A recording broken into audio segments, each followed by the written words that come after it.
back, YouTubers, to another WWE vlog with me, Daniel Parkin, and today I'm going to be giving my thoughts on Friday Night Smackdown, which happened a couple of days ago. Sorry for this video being late, but I've been quite busy for these last couple of days. First opening segment we get, in my opinion, which was the right thing, was Edge, our World Heavyweight Champion, coming out, the major face on Smackdown, and he comes out and gets on the mic and starts talking about Alberto Del Rio, you know, which that he should be doing. They're having a match at WrestleMania.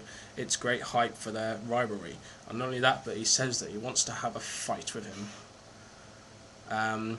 Alberto Del Rio comes out with none other than Brodus Clay, his so-called bodyguard, as I'm putting him up now.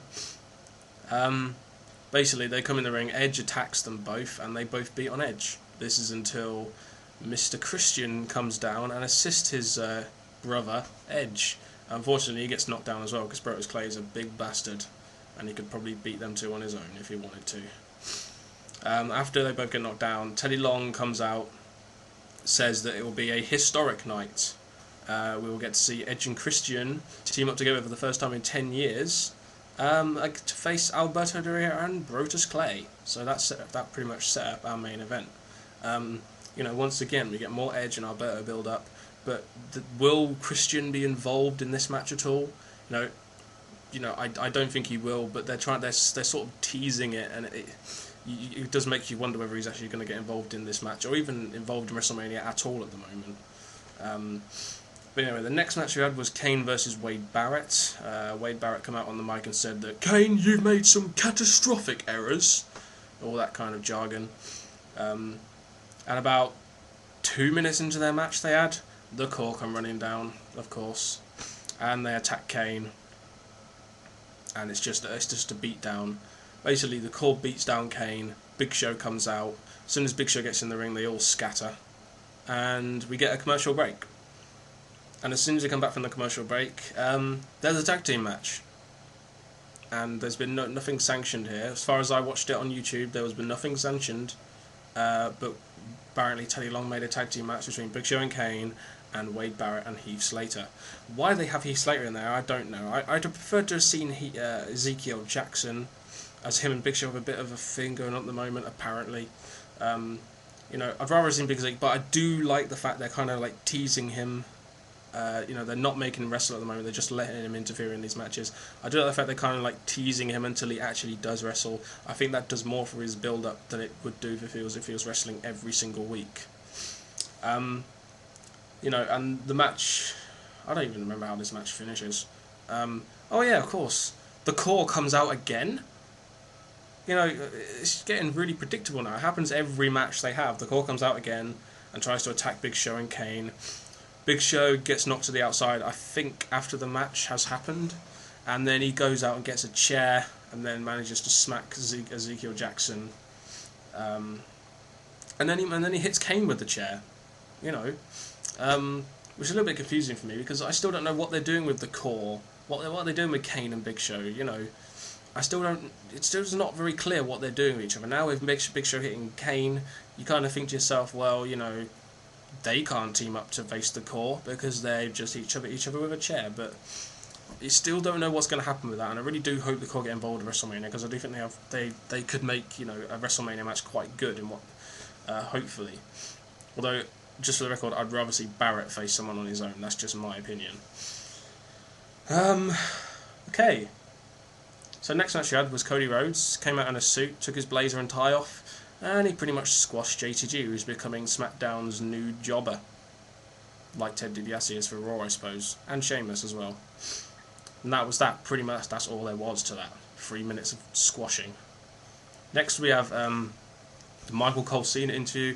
Now before this happened, Michael Cole said that he got, you know, it was a big coup, that he managed to get his journalistic integrity, blah blah blah, to get John Cena and him in an interview on the show on SmackDown. He also referred to the SmackDown as his show. As far as I know, it's not a commentator's show, so he should just shut the fuck up. But that's just my opinion. I don't like Michael Cole. And in a way, that means WWE are doing their job right, because they're making me hate Michael Cole. You know, and I don't automatically hate heels, but I just think Michael Cole is a darsh.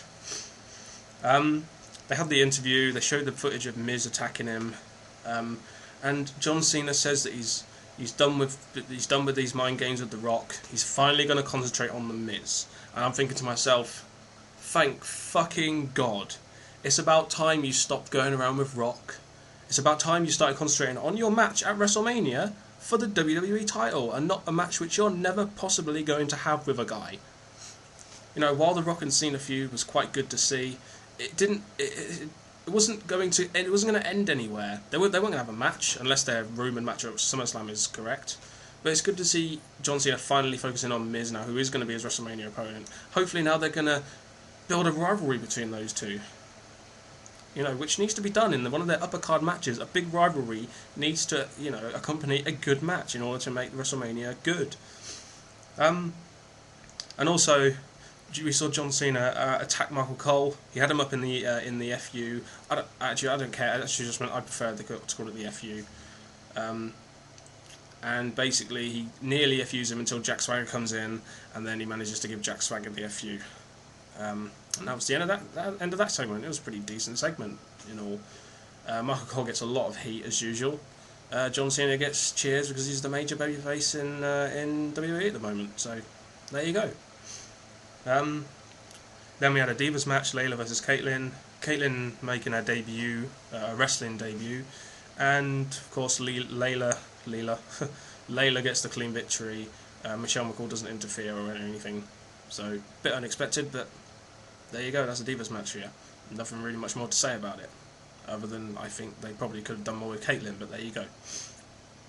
Next we had, in one of my opinion, which was one of the better matches of the night, we had Rey Mysterio versus Drew McIntyre. And the reason why I like this match was because not only is it between two quite good wrestlers, was the fact that we got to see Michael McIntyre, I'm thinking of the comedian, we got to see Drew McIntyre's dominance, and you know why he might have been considered the chosen one. But although we saw a dominance, we saw Rey Mysterio's small guy going against all odds thing, and he manages to win the match. I'd have liked to see Drew McIntyre win that, but of course they're pushing Rey for this match at WrestleMania, so it's only natural that they do make Rey Mysterio win the match. And overall, like I said, it was a good match. So, you know, this whole, you know, Cody Rhodes and Rey Mysterio both had matches tonight. And again, this is one of the matches at WrestleMania I'm looking forward to a lot, because it's one of those feuds that's been built over time. And I think if you're going to do a feud, that is the way you're going to do it. And that, you know, that is going to be one of the better matches for me. And with them including Rey's mask, that just makes the match even better for me. So, you know, that feud is sorted now. SmackDown have done that pretty well. Next we had Triple H coming out and cutting a promo on Undertaker for their match at WrestleMania. He's saying that the reason why he couldn't win at WrestleMania, basically the reason why he thought that Shawn Michaels couldn't win, not because that he couldn't win at WrestleMania 17, he thought the reason why Shawn Michaels couldn't win is because he let emotion get in the way. And Triple H is one of the only wrestlers that can separate emotion from his matches. They then show this vignette of, he then shows a vignette of what he can do. You know, instead of showing what he can do in a wrestling ring now, they show a vignette of what he can do in the ring, and it mainly consists of him doing his in-ring appearancing, you know, his water thing, and hitting people with weapons, which would be good for a no-holds-barred match. So, nice of them to show people, you know, him hitting people with weapons. Guess that could work out with it being a no-holds-barred match. But, you know, a decent promo, more build-up to WrestleMania. It would be good to see a confrontation between the two, though, before WrestleMania actually happens. It doesn't need to be wrestling, just them two in the same ring together. Some sort of confrontation, which is going to make me believe that they do actually want to be in a match and don't like each other, like a feud should do. Do you know what, on this SmackDown, again, I said this in my last SmackDown review, there's too much Raw stuff. The difference this week was that I could have actually watched the Stone Cold thing again. They showed that, they showed a lot of stuff from Raw, they showed Cena again, and it just seems to me that SmackDown is becoming an advertisement for Raw, because they just show Raw footage all the fucking time, and it's just really annoying, because I want to watch SmackDown. I don't want to watch Raw, I want to watch SmackDown, and things that relate to SmackDown. I can understand that it's sometimes necessary to show stuff from Raw again, so you can support what you're putting in the show. But it's just very obvious to me that SmackDown is playing second fiddle to Raw, and I really don't think WWE should operate that way. But that is just my opinion. The main event was the tag team match that was made earlier in the night between Edge and Christian and Alberto and Brodus Clay. Now, I was hoping that Edge and Christian would enter together, but they entered separately. I suppose in Edge's match at WrestleMania, being a couple of weeks away, they're going to do that with their World Heavyweight Champion, make him come out and have the spotlight. Alberto Del Rio comes out in a $350,000 car. Can't really remember what it's called. It doesn't really matter. But at the end of basically the match was okay, but I thought they could have done more to hype Edge and Christian back together as a tag team if they were going to make it a historic night, as Teddy Long said.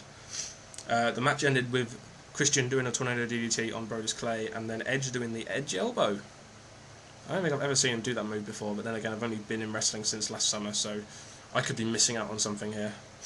The match ended like that. We didn't really see much of Edge in the match, but at least the right guy got pinned. Brodus Clay, Brodus Clay getting pinned was probably the best thing they could have done, because they don't really want to wreck Alberto's push going into WrestleMania, and this is a great way of not wrecking Alberto's push, but also enhancing Edge's push, and maybe even Christian's push as well if he's going to be involved in WrestleMania.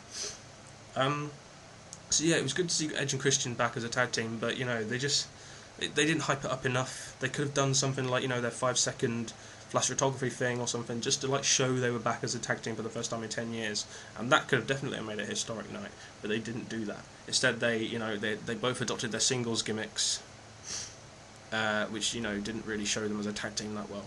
But overall, SmackDown had its good moments, but it was average at best, in my opinion. There's only one run feud. There's 2 feuds on SmackDown now which I think are really showing themselves. Now it's Cody, Rhodes and Ray, Alberto and Edge. A lot of other feuds on SmackDown just aren't happening at the moment. I mean, there's not even any sign of an Intercontinental title defense or Kofi Kingston or anything like that. So I don't know what they're going to do there. I really do hope they defend their mid-card title, as I've said in my previous video on there being no Money in the Bank at WrestleMania. So yeah, for me, an average show which had some good moments in it, which kept me watching, and the fact that I watched it on YouTube with no commercials is just so much better than watching it on TV with commercials. So yeah, that's what I thought of SmackDown. What did you guys think of SmackDown? I want your opinions. What did you think? Put your comments in the comment section below, of course. And don't forget to get me on Twitter. My Twitter is Daniel_Parkin. My Tumblr is Daniel Parkin. And that's pretty much it from me. Subscribe up there if you like my videos and want to see more. Press that subscribe button up there somewhere. Click the button. If you like the video, give it the thumbs up. And that is it from me. Thank you very much for watching, and sorry about the lag, but my laptop is really messing up lately. Thank you very much for watching, and goodbye.